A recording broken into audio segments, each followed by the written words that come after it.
Welcome, everybody, to another episode of Meet Me in Napa. Your host here, Jeremy Jackson, bringing you exciting people here in the Napa Valley and around the world to showcase all the beautiful things that are happening out here.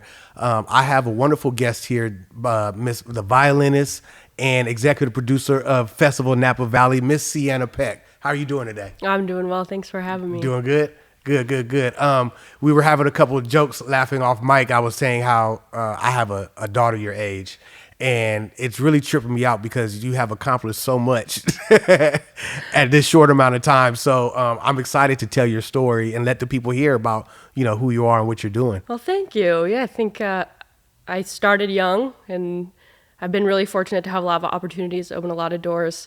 And now I'm actually thinking about how to live a little slower. Yeah. So it's been a fun practice, aging and living, and so just grateful for all of it. Don't slow down. Keep up. Keep your foot on the gas pedal. Because you get older, you're gonna get tired.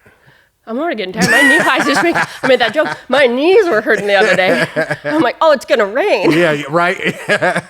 I know. I feel like that too sometimes. Well, so tell us, what is? First of all, let's start with you a little bit. Where are you from? And you're a violinist, and let's kind of just talk about the trajectory of how you got to doing what you're doing now. Yeah, absolutely. So I grew up in Orem, Utah. Okay. Tiny city, about 45 minutes south of Salt Lake. What's the population? Oh, gee. A lot of I don't know. You stumped me already. It's a small town. I think there was 300 kids in my graduating class. Okay. It was, pretty small. Real small town. Yeah, real small town. And it's very religiously saturated. Mm-hmm. And I'll circle back to how that is important. So really early on, I went to my mom and said, I want to be a Dixie chick. I loved the Dixie Chicks, now called the Chicks, but I loved it. We had a speaker system in my living room, and I would listen to Wide Open Spaces, and I'd lay on the ground in my living room. I was 7. Mm-hmm. I said, I want to be a Dixie chick. Okay. And my mom said, oh, I don't know the first thing about that. Not a musician, no knowledge. She said, well, why don't I just put you in violin lessons? We'll see what happens. So I started taking classical violin lessons at the university in Orem, well, actually Provo, and was a classically trained violinist my whole life. And really early on, I got recruited to play in church. So I started playing. It was a great performance opportunity. You play in front of a big crowd. You get to play. I mean, the hymns are beautiful. Yeah, they are. And when I would play music, they'd say, oh, Sienna, that's the spirit. And I remember around the same time, I went home and I was laying on the ground listening to the Dixie Chicks. And I said, Mom, I think I feel the spirit when I listen to the Dixie Chicks. And so...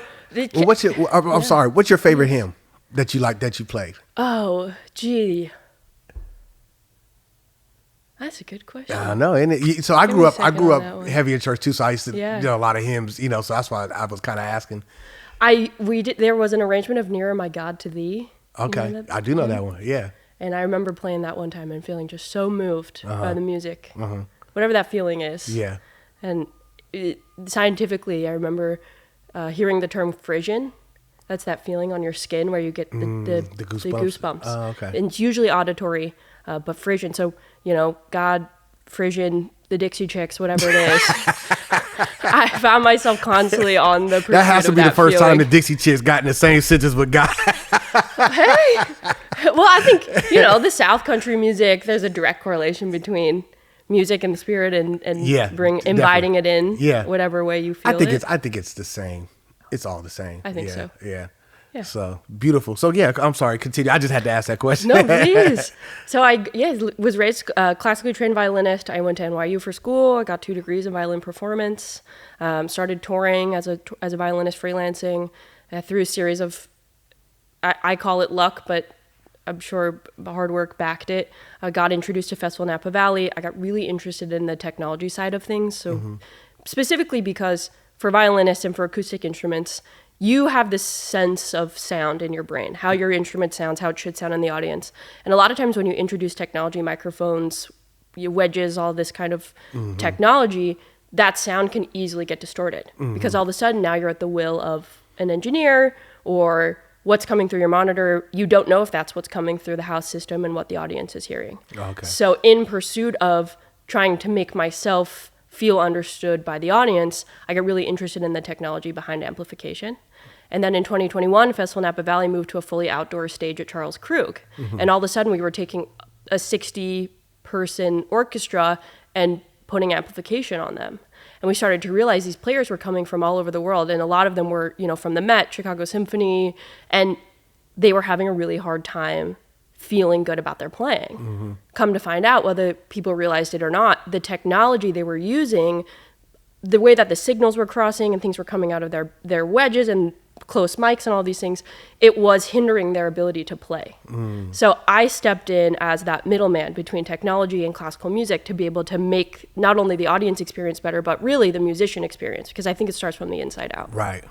Wow, that's interesting. I mean, wow. How did you like come up with that thought of the technology side? Because most people wouldn't really understand that, right? They wouldn't say that's the reason why the audience isn't receiving what I'm doing. Like, were you like into computers and stuff like that? What drove you to wanting to understand that side of it? Well, so I grew up obviously with the internet all around me. So from really early on, I kind of was interested I've always been really quick at phones and laptops and sort of technology. But the real thing was playing an orchestra. Depending on where you're sitting in the section, your perception of timing changes. If I'm in the front row of the orchestra, I'm the closest to my surrounding players, which means the time it takes for their instrument to hit my ears is extremely short. Versus if I'm sitting in the back of the section, it takes longer for it to get to me, but it also takes longer for me to get to them. So whether it's actually not trained, but we are always perceiving the distance. And I think it's the same thing. If I'm talking to someone in the corner over there, I'm going to speak louder and probably a little bit slower. Right. Exactly the same concept. And then when you introduce a monitor to a player, all of a sudden, the close microphone from the bass section is coming directly into my speaker immediately. Right. And all of a sudden, I'm not waiting for that. It's a different latency. And so that digital latency, from the acoustic to a digital latency, is really hard for acoustic players to comprehend. Wow. So originally, at the time, I was thinking, it's, at the end of the day, math-based, right? You can measure the distance from point A to point B, and you could hypothetically introduce some artificial delay to be able to kind of make that perception feel better. But come to find out, there's actually a company out of Berkeley called Meyer Sound that have been doing this for years. And they have this, it's called Constellation. And it's this grid system of speakers and microphones that intakes sound, it processes it, and it spits it back out through the speakers in a way that feels like an acoustic setting. So I got really interested in the technology behind that. They've been great partners to us. And it just was like a wormhole I went down and I have yet to come out of. Wow. So are you like one of those people where do you play with a band most of the time, or is there other artists together, or usually like a solo act when you're doing your mute violinist? So I grew up playing in orchestras. I played in orchestras for a long time. I spent some time playing on Broadway, and then I've toured as a violinist and a backup vocalist in a few bands. Okay. And then also did a lot of recording work through that for films and TV, and then also for artists recording when they put an album out, and then we'd tour it. Oh, okay. What kind of artists have you worked with? I love to play with indie folk artists. Okay. I think violin and voice are so similar already, but it tends to lend itself really well. It's a lot of what I play is in close proximity to what comes from the classical idiom, and I actually find there's ways to infuse classical music. So I'm sure people in all genres do this, but sometimes I'll throw a motif from a classical piece in, and I'll watch someone in the audience light up. I'm like, oh. Come to find out, classically trained cellists, something like that. It's like I infuse a lot of what I learned from my classical training into folk and indie music. Wow. Outside of like the violinist in orchestra, what type of course, Dixie Chicks, of course, but who else? Like, I'm pretty sure someone like you, when you hear music or you're listening to music, you're listening and hearing different things probably than the average listener, right? I'm sure, yeah. Who do you really like out there today that type of when you're listening to music, like that's a good guitarist, or that's a good violinist? Who does anybody come to mind? Well, I was really fortunate. Actually, I'm now I worked on a project for many years with the guitar player from Modest Mouse. Okay. And I remember listening to Modest Mouse and finding their harmonic structure, also the lines that they're playing, are so interesting. So really early on, Modest Mouse was a big influence of mine. This is not current, but Wings, Paul McCartney and Wings. When I listen to that stuff, I mean, it's so interesting, just musically interesting. So I've been having a big listen to the Wings lately. Yeah, I love jazz a lot. Miles Davis is like my, he's one of the greats. Of course. And there was a segment I saw, Herbie Hancock. He was playing and he missed a note, and Miles Davis stopped. Literally, he said Miles stopped in the middle of they were playing. Everybody else was still playing, and he changed his music to match the mistake that Herbie Hancock did, right? Yes. So even when I, as you were telling the story about the sound, that story came to my head. I was like, the greats kind of have such an attention to detail of the sound to perfection almost. That, right. Yeah. And I think it's like a conversation. Yeah. I mean, at the end of the day, music and especially jazz is a dialogue. So actually we did an auction lot with our Arts for All Gala with a concert with Wynton Marsalis. I love him. I love Wynton. Incredible human.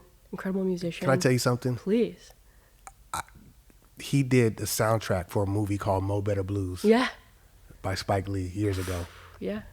That's why I fell in love with jazz. Yeah. Was because of that soundtrack. Wow. Yeah, I love Wynton Marsalis. Wynton is an incredible, all around incredible guy. So is Spike Lee. I mean, that's a great film. Yeah. So Wynton, at the end of the tune, he said, "Well, I don't really know what happened, but we went here to there, and we made it back."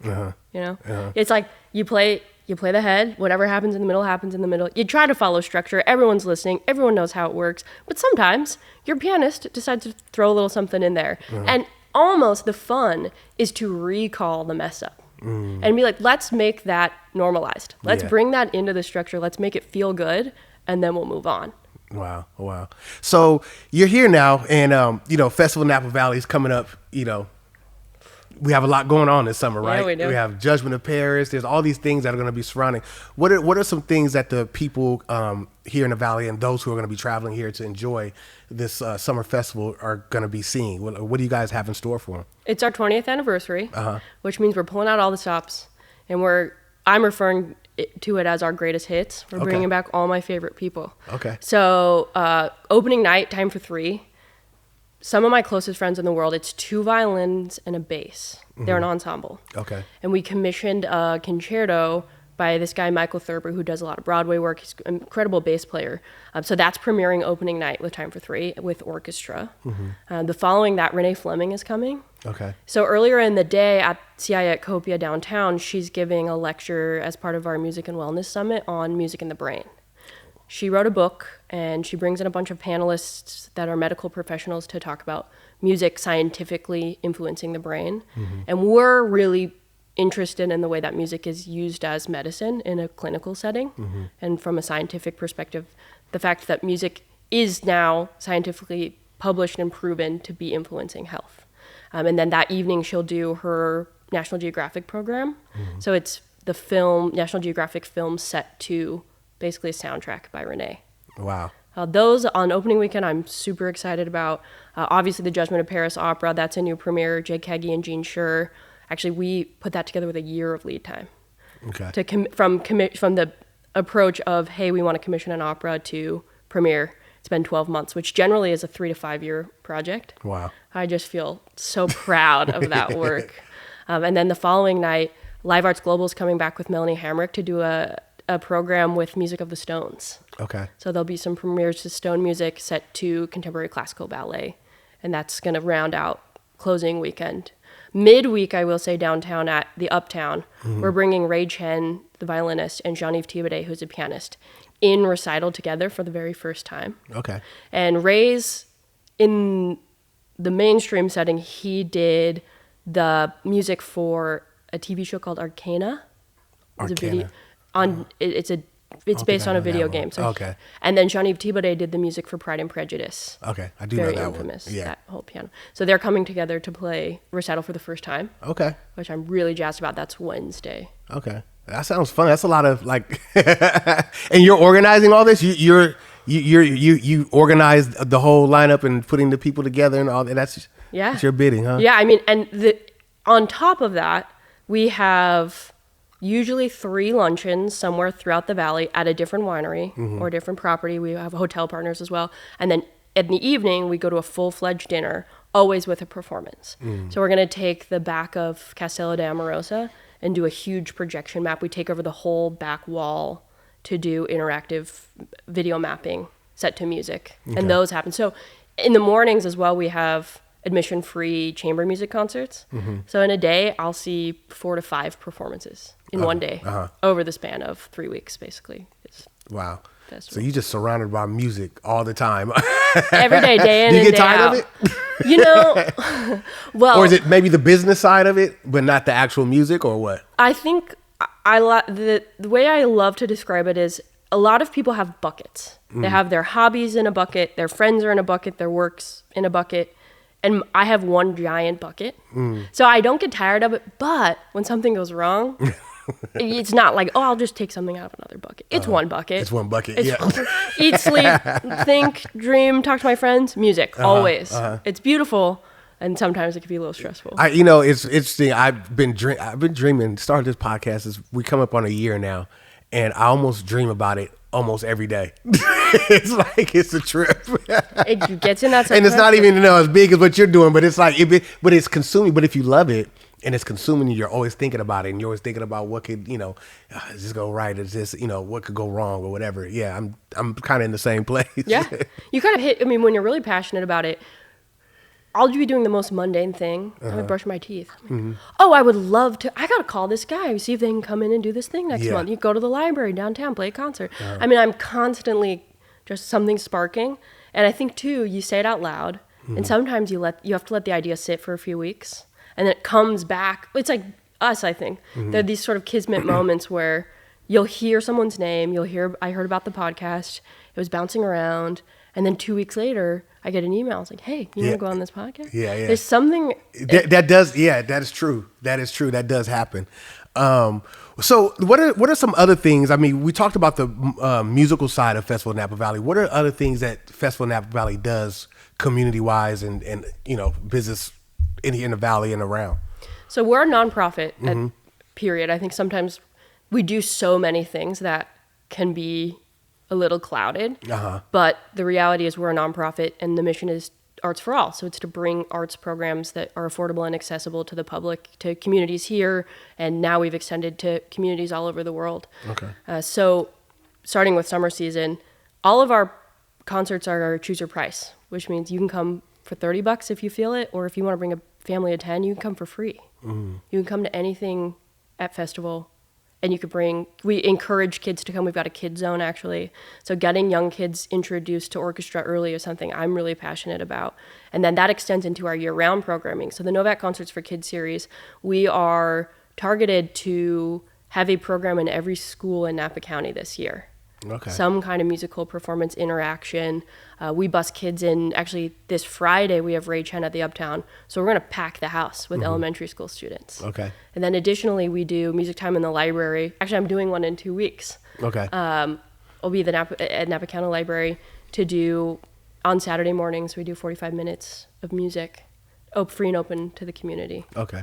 So there's a lot of give back. There's a lot of community work. It's not just like, a bunch of people giving you money. You guys are just riding off in the sunset, right? Oh, God, I wish. Well, I think sometimes when people, on the outside looking in, they see these very like high society kind of programs, they might assume like, oh, that's not for me, or oh, those are just rich people doing it. But it's like, no, you guys are really, your work is really all about giving back. It's not about just consumption.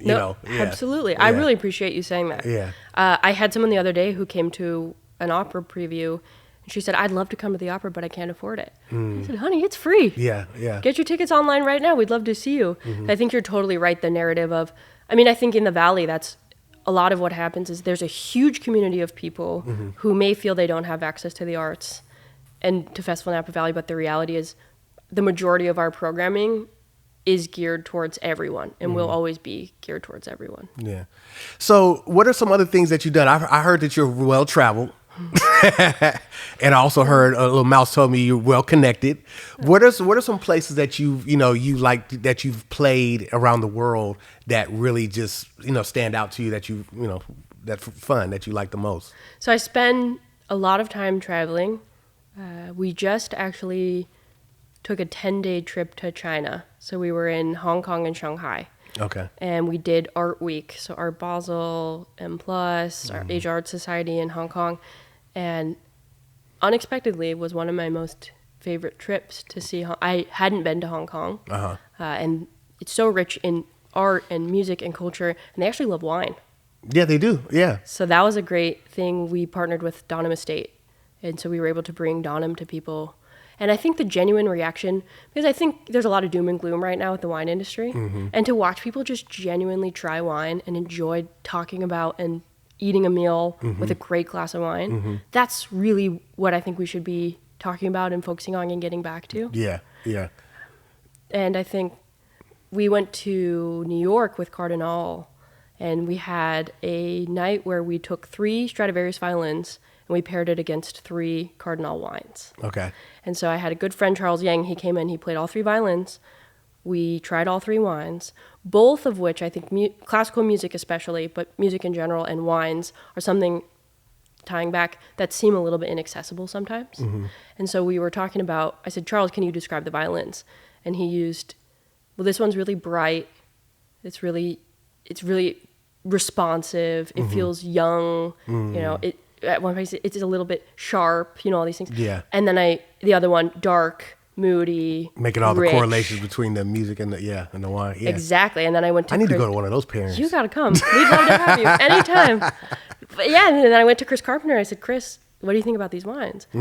All of a sudden, same thing came out. Dark, bold, all these things. God, there's a direct correlation between wine and music. And the same thing for food. Things are bright, things are acidic. I mean, the same vernacular can be used across all of these things. It all pairs, right? It all pairs. That's true. Yeah. Ooh, that sounds good. Now I want to go wine tasting. What do you? Hey, we need it. The Valley needs a little wine tasting. I love LaCroix. I love their wines. I went up there for the first time about a month ago. Yeah. And it was just like breathtaking. You know, it was, really good. So. Yeah. Well, that's a big passion of mine too, is taking the settings of Napa and pairing them with musical performances. So one of my favorite stories last year, we did a dinner at Stag's Leap. And they've got that big lake in the back. We went out there, we're walking around, and I said, have you ever put anything in the lake? I said, what do you mean? I said, well, have you ever, could you put a stage, can I put a stage in your lake? And they're like, oh, that's so funny. Wouldn't that be great?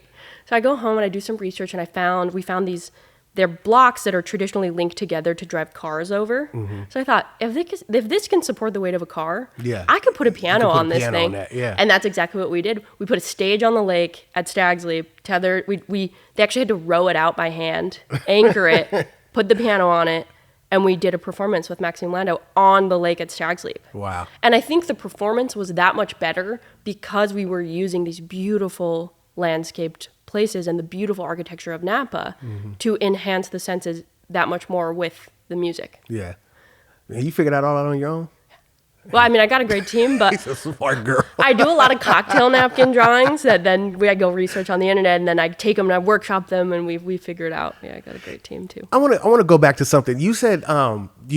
Listening to the Dixie Chicks, and your mother just said, "Okay, we'll teach you how to play violin."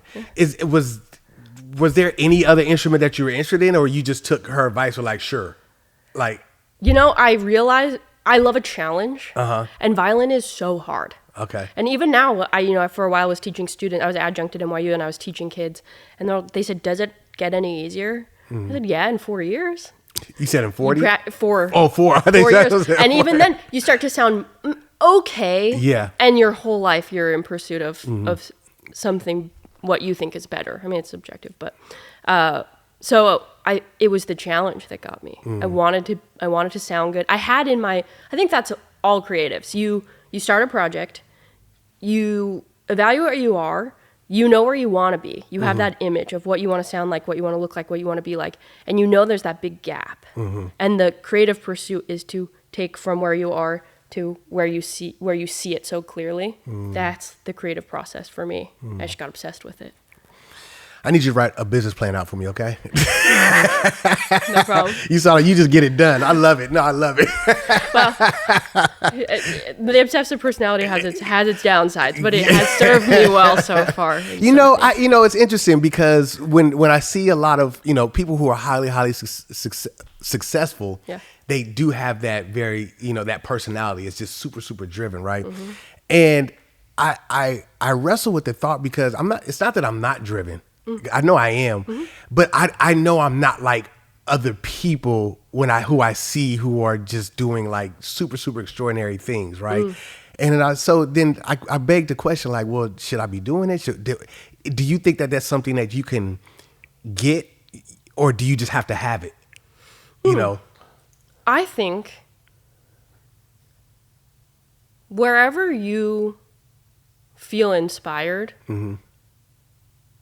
there will be doors that open for you regardless of the speed. You shouldn't be comparing the speed to mm-hmm. anyone else. Mm-hmm. I think mm-hmm. you find what you love. Life is complicated. We don't always get to do everything we love. That's just the reality of things. But I think to just take it. I heard recently Suleika Jawad, who is married to Jon Batiste. She's a 3-time.